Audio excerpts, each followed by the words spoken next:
Assalamualaikum warahmatullahi wabarakatuh. Pada kesempatan kali ini, saya Abdul Haris dan rekan saya Mutia Salsabila dari kelompok 1 akan membahas tentang nilai dan prinsip anti korupsi. Sebelum kita sampai pada pembahasan utama kita, menurut kalian, kenapa sih nilai dan prinsip anti korupsi ini perlu kita pelajari? Seperti yang kita tahu, korupsi dapat terjadi karena faktor eksternal dan faktor yang berasal dari luar, juga faktor internal atau faktor yang berasal dari diri kita sendiri. Nah, salah satu cara untuk mencegah korupsi dengan mengurangi atau bahkan menghilangkan faktor-faktor yang dapat memicu seseorang melakukan korupsi. Untuk mengurangi faktor internal, nilai-nilai anti korupsi harus ditanamkan dengan kuat pada diri seseorang. Untuk itu, kali ini kita akan membahas tentang nilai-nilai anti korupsi.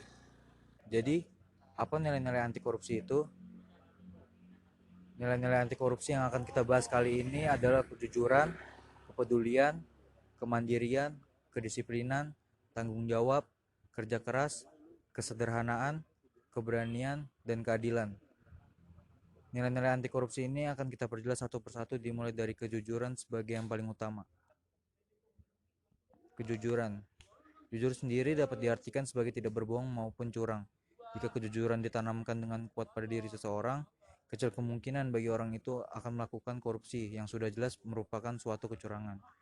Kejujuran dapat dikatakan sebagai nilai terpenting karena ketika seorang terbiasa untuk jujur, ia tidak akan mudah diragukan oleh orang lain. Berlaku sebaliknya, ketika seseorang terbukti melakukan suatu kebohongan, setiap orang yang mengetahuinya pasti akan sulit untuk kembali percaya pada orang tersebut. Nilai berikutnya adalah kepedulian. Peduli sesama dengan memperhatikan, menghiraukan, juga mengindahkan. Seseorang yang terbiasa peduli dengan orang lain pasti akan sering melakukan tindakan-tindakan yang terpuji. Dengan banyaknya tindakan baik yang ia lakukan untuk membantu sesama, inilah yang akhirnya dapat membantu seseorang untuk memperluas koneksi sekaligus membangun banyak hubungan baik dengan orang lain. Jika seseorang dikenal dengan pribadi yang baik, setiap orang juga akan membantunya tanpa ia harus melakukan sesuatu kecurangan untuk mencapai tujuannya. Kemudian ada juga kemandirian. Dalam KBBI, mandiri memiliki arti dalam keadaan dapat berdiri sendiri atau tidak bergantung pada orang lain. Orang mandiri pasti dapat bertanggung jawab atas setiap tindakan yang ia lakukan. Sebelum itu, ia pasti terlebih dahulu memikirkan resiko yang mungkin akan terjadi ketika hendak melakukan sesuatu, sehingga tidak kecurangan atau korupsi dapat terhindari, karena ia tahu apa yang ia dapat dari tindakan tersebut. Selain itu, ada juga nilai kedisiplinan. Disiplin sendiri memiliki arti taat kepada peraturan. Dengan nilai kedisiplinan yang tinggi, seseorang pasti akan berpegang pada peraturan untuk membatasi dirinya dari apa yang saja yang ia bisa dan tidak bisa ia lakukan. Kemudian ada nilai tanggung jawab. Seperti yang sudah dikatakan pada nilai kemandirian, seseorang yang dengan nilai tanggung jawab yang bagus akan memikirkan resiko yang mungkin akan terjadi ketika hendak melakukan sesuatu, sehingga tindak kecurangan atau korupsi dapat terhindari, karena ia tahu apa yang ia dapat dari tindakan tersebut. Selain itu, dengan tanggung jawab yang tinggi, seseorang dapat dipercaya oleh orang lain dengan mudah. Ia akan melakukan segala sesuatu dengan baik, juga menjaga amanah dan kepercayaan setiap orang dengan baik. Selanjutnya ada nilai kerja keras. Seseorang yang bekerja keras pasti memiliki tekad yang kuat, merupakan orang yang tekun, berpendirian teguh, berani, tabah, juga pantang mundur. Dengan itu, seseorang yang menanamkan nilai kerja keras juga nilai-nilai yang ada di dalamnya pasti kuat menjalani hidup yang jujur, meskipun terasa lebih sulit dibandingkan dengan mendapatkan kehidupan yang nyaman melalui sebuah kecurangan.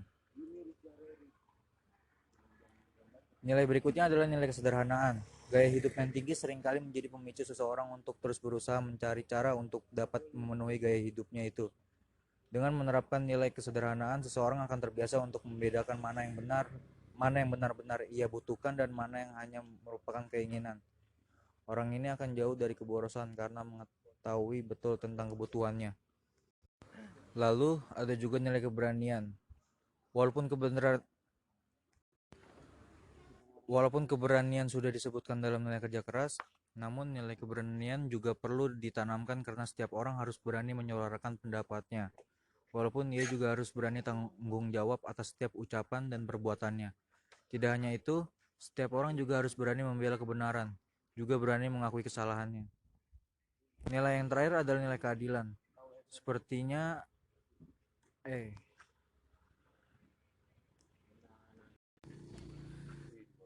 Seperti artinya, dalam nilai keadilan setiap orang harus bisa tidak berat sebelah dan tidak memihak.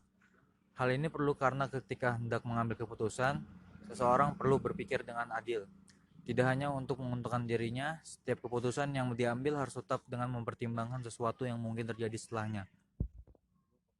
Setelah membahas nilai-nilai anti korupsi yang mungkin dapat menghilangkan atau mengurangi korupsi akibat faktor internal, ada juga prinsip-prinsip anti korupsi yang dapat membantu mencegah hadirnya faktor eksternal untuk melakukan korupsi.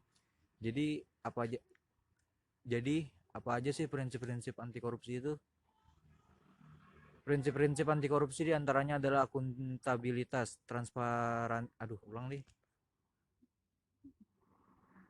Prinsip-prinsip anti korupsi diantaranya adalah akuntabilitas, transparansi, kewajaran, kebijakan, dan kontrol kebijakan. Prinsip pertama yang akan kita bahas adalah akuntabilitas. Akuntabilitas merupakan kesesuaian antara aturan dan pelaksanaan kerja. Semua lembaga mempertanggungjawabkan kinerjanya sesuai aturan main, baik dalam bentuk konvensi atau de facto maupun konstitusi atau de jure. Baik pada level budaya atau individu dengan individu maupun pada level lembaga. Bappenas 2002. Lembaga-lembaga tersebut berperan dalam sektor bisnis, masyarakat, publik, maupun interaksi antara ketiga sektor. Akuntabilitas publik memiliki pola-pola tertentu dalam mekanismenya. Antara lain adalah akuntabilitas program, akuntabilitas proses, akuntabilitas keuangan, akuntabilitas outcome, akuntabilitas hukum, dan akuntabilitas politik.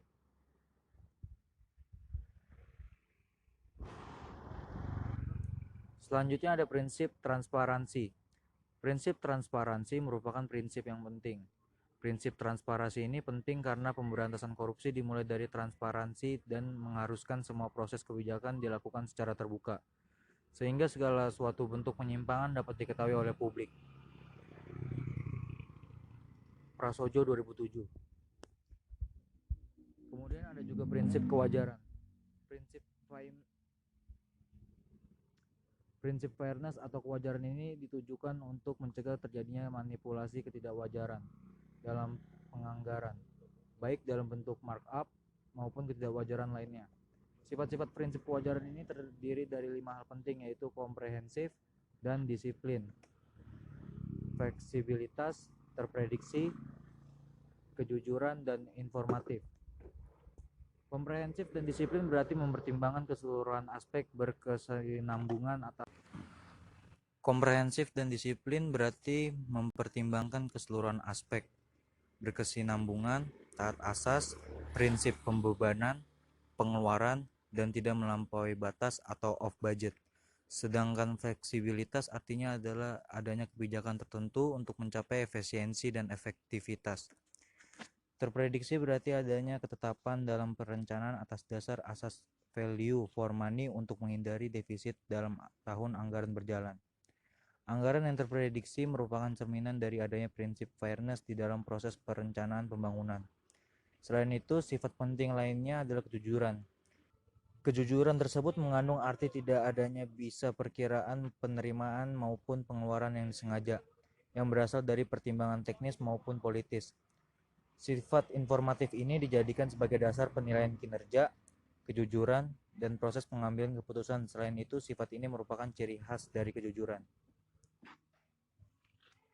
Lalu ada prinsip kebijakan. Kebijakan ini berperan untuk mengatur tata interaksi agar tidak terjadi penyimpangan yang dapat merugikan negara dan masyarakat.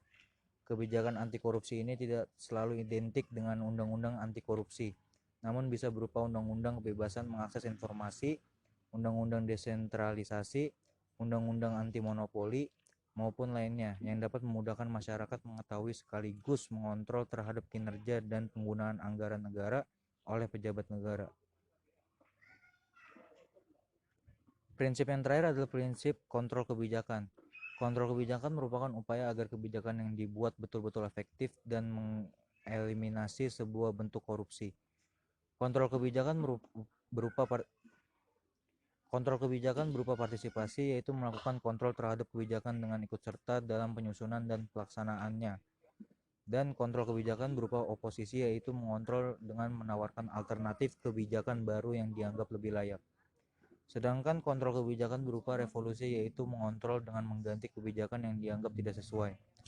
Setelah pembahasan tentang nilai-nilai dan prinsip-prinsip anti korupsi ini, dapat disimpulkan jika korupsi bisa dicegah atau dikurangi dengan cara menanamkan nilai anti korupsi di dalam diri kita sendiri dan senantiasa hidup berpegangan pada prinsip-prinsip anti korupsi.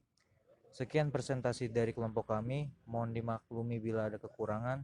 Wassalamualaikum warahmatullahi wabarakatuh. Sekian presentasi dari kelompok kami, mohon dimaklumi bila ada kekurangan. Kami juga menerima pertanyaan, kritik, juga saran dari teman-teman sekalian. Terima kasih. Wassalamualaikum warahmatullahi wabarakatuh.